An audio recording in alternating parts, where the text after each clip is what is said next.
mis grandes hermanos, en aquel que todo lo llena en todo. Jesucristo nuestro Rey, ¿verdad? Es aquel que todo lo llena en todo. Amén. Bienvenido una vez más a este ministerio teológico internacional, la mente de Cristo. Aquí buscando de Dios, ¿verdad? Ningún hijo de Dios deja de estudiar la palabra de Dios, porque el Espíritu Santo que mora dentro de él provoca, empuja a este nuevo nacimiento en el Hijo de Dios a buscar de Dios. La palabra es el alimento de todo cristiano. Amén. Pues vamos a entrar a clase, hermano. Muchas bendiciones para todos. En la clase pasada les dije que íbamos a comenzar un estudio profundo sobre alguien con un corazón profundo lleno de amor. Jesús. Con mucho temor y amor vamos a estudiar a la gran persona que es Jesús.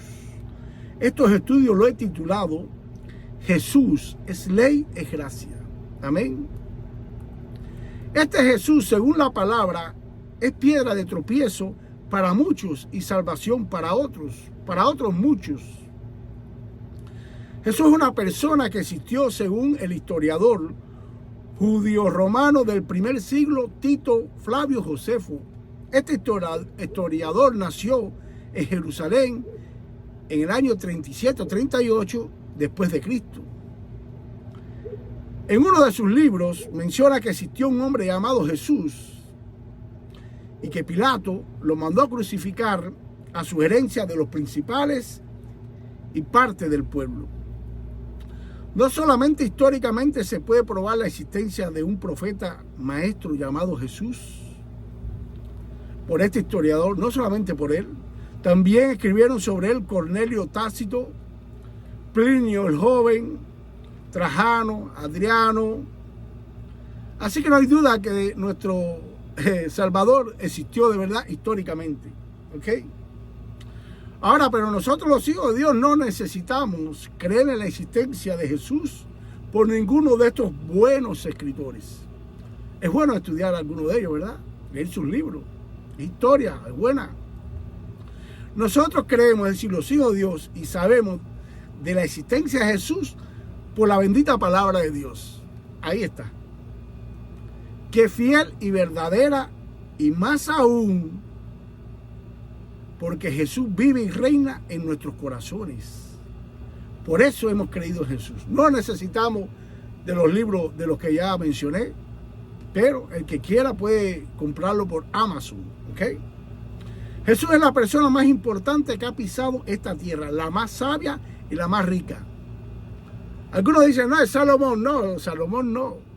Salomón no pudo ser más sabio que Cristo, que es Dios, ni más rico que él tampoco, porque todo es de él.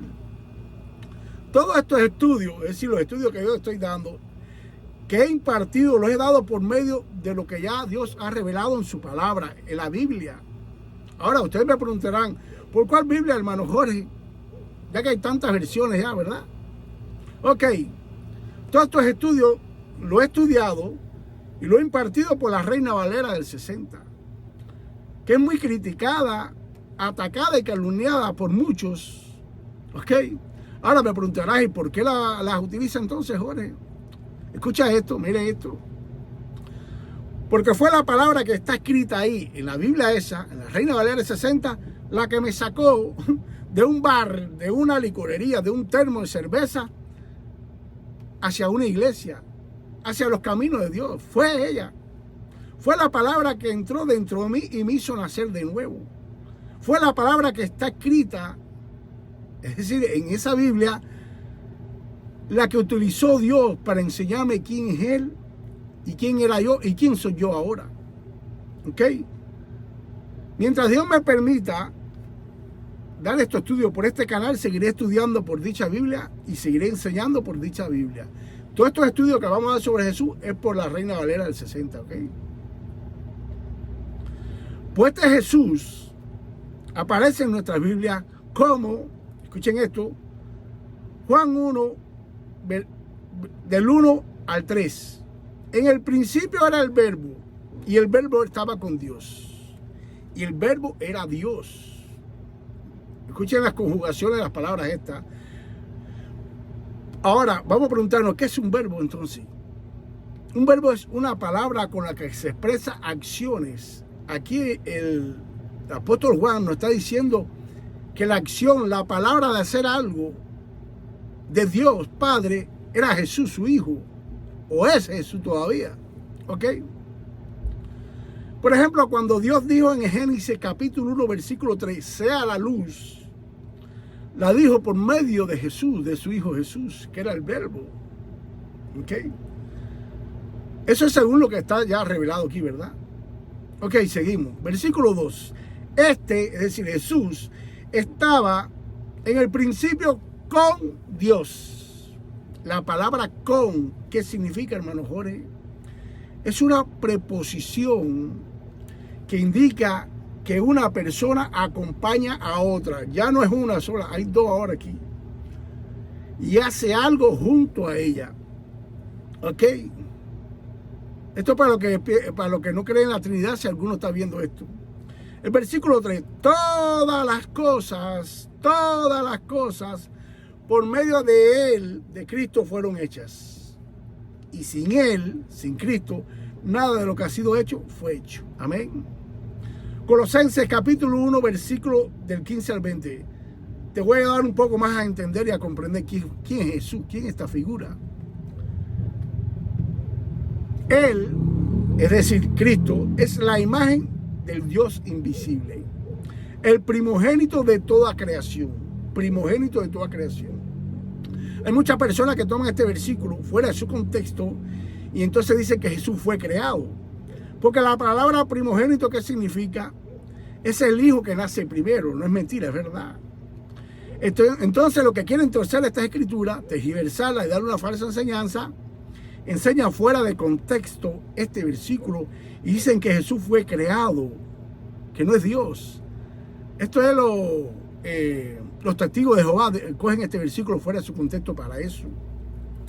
Pero como nosotros somos buenos teólogos, sabemos que esta palabra primogénito, dentro del contexto de lo que se está hablando hoy, significa supremacía y preeminencia. Y no significa primer creado, no. Ok, miren esto, vamos a seguir para que ustedes vean que sí es verdad. Seguimos en Colosenses 1, versículo 16. Porque en Él, en Cristo, fueron creadas todas las cosas, las que hay en los cielos y las que hay en la tierra, visible e invisible. Todas. No, Jorge, todas sí, pero esto no, todas, 100%. Sean tronos, sean dominios, sean principados, sean potestades, todo fue creado por medio de Él y para Él. Los ángeles, todo, lo que no se ve, lo que se ve, todo, hermano, todo. El trono de Dios fue creado por Él y por medio de Él y para Él. Aquí lo dice, ¿ok? Versículo 17. Y Él es antes de todas las cosas, ¿ve? Y todas las cosas en Él subsisten. ¿Qué quiere decir la palabra esta, subsistir, Jorge? Es decir, que en Cristo se mantienen y siguen viviendo todo. Amén. No solamente la creó, sino que la sustenta, le da vida. Versículo 18. Y Él, Cristo, es la cabeza del cuerpo, que es la iglesia. Él, que es el principio, el primogénito de entre los muertos. Ahí sí Cristo es el primogénito de entre los muertos. Es decir, Cristo fue la primera persona que resucitó de entre los muertos con su cuerpo glorificado. Nadie antes había hecho eso. Por eso es el primogénito ahora de entre todos los muertos. Para que en todo, es decir, para que Cristo en todo tenga la preeminencia. ¿Ok? La palabra preeminencia, ¿qué significa, Jorge? Por encima de, sobrepasar. Cristo está por encima, está sobrepasado de toda la creación. Por tanto, hermanos míos, es útil y necesario que tú creas en esto que hemos estudiado. Amén. Si lo crees, te va a ser fácil entender las 3 o 4 clases que vamos a recibir por medio de la palabra de quién es Jesús. Todas las cosas fueron creadas por Él. Bueno, la ley de Moisés también, sí, también Moisés y la ley y todo el mundo ahí. Ustedes verán la clase. En el estudio de la teología, es decir, en este estudio que yo estoy dando ahora actualmente, me he dado cuenta que existen dos errores muy grandes en la Biblia. Por supuesto, no en las palabras, pero sí en su estructura, es decir, el modo que está organizada. El primer error es separar el Viejo Testamento del Nuevo. La palabra de Dios es una sola y el Dios que la reveló es uno solo. Es uno solo también. No dudo del hombre o de los hombres que hicieron esto, que lo hicieron con muy buena voluntad, con muy buena intención, pero en la práctica ha creado más preguntas que respuestas. Han creado más dudas que aclaraciones a la hora de estudiar y a la hora de convivir, de vivir la palabra de Dios. Tanto es así que muchos de los hermanos cristianos no creen que el Dios del Viejo Testamento es el Dios del Nuevo Testamento, dando como fruto esta grave creencia, este error en sus mentes y en sus corazones. Han creado un Dios minimizado y trivial, es decir, pobre. Se han creído en sus mentes y corazones que el Dios del Nuevo Testamento es un servidor de ellos y no un rey que manda, que ordena, que tiene leyes. Ya muchos de mis hermanos no creen que Dios es un Dios de amor santo, santo, santo. Muchos de mis hermanos ya no entienden lo que es profano y lo que es santo delante de Dios, lo que es bueno, lo que es malo delante de Dios. La frasecita esa fea, bueno, ¿y qué tiene de malo esto delante de Dios? No, Dios lo que conoce es mi corazón, lo que busca en mi corazón, no mi ropa, no mis zapatos, no lo que tengo aquí, no. ¿Ok? Esto no apunta a lo que estoy diciendo en que no estemos en un mejor sacerdocio, con un mejor sumo sacerdote, en un mejor pacto y con muchas mejores promesas que los del pueblo de Israel en el pacto antiguo, en el viejo pacto, en el pacto por obras. ¿Ok? El segundo error teológico a la hora de hacer la estructura de la Biblia es poner a los 4 evangelios en el Nuevo Testamento. Los 4 evangelios, aunque esté la gran figura de Jesús operando ahí, no pertenecen al Nuevo Testamento, al pacto de la gracia. En ninguno de los 4 evangelios se revela que ese pueblo estaba viviendo bajo el pacto por gracia, es decir, bajo el pacto del nuevo pacto. Jesús estaba más bien en el antiguo pacto proclamando al nuevo pacto. No estaba viviendo en el nuevo pacto. Ninguno, ni él tampoco. Jesús nació bajo la ley, creció bajo la ley y fue crucificado bajo la ley, pero resucitado en gloria. Amén. Ninguno de los hombres y mujeres en los 4 evangelios nacieron de nuevo. Ninguno tuvo el Espíritu Santo morando permanentemente dentro de él. Ninguno.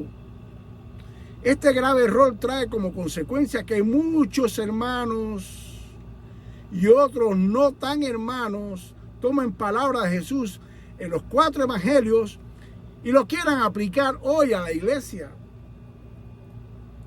Quieren introducir estas palabras del Señor Jesucristo a la fuerza. Muchas palabras y palabras que Jesús dijo en los 4 evangelios y enseñanzas no aplican en la iglesia hoy, ya que muchas enseñanzas de Jesús se las dio a un pueblo que vivía bajo el pacto por obras, hermanos. Y esto lo vamos a ver también, todo esto. No se dejen confundir, hermanos. Amén. Hasta un próximo encuentro, hermanos míos. Ya ustedes saben, vamos a estudiar la figura de Jesús con mucho amor y con mucho temor. Amor reverente, ¿verdad? Aleluya. Hasta el próximo encuentro. Dios es bueno, muy bueno todo el tiempo. Amén.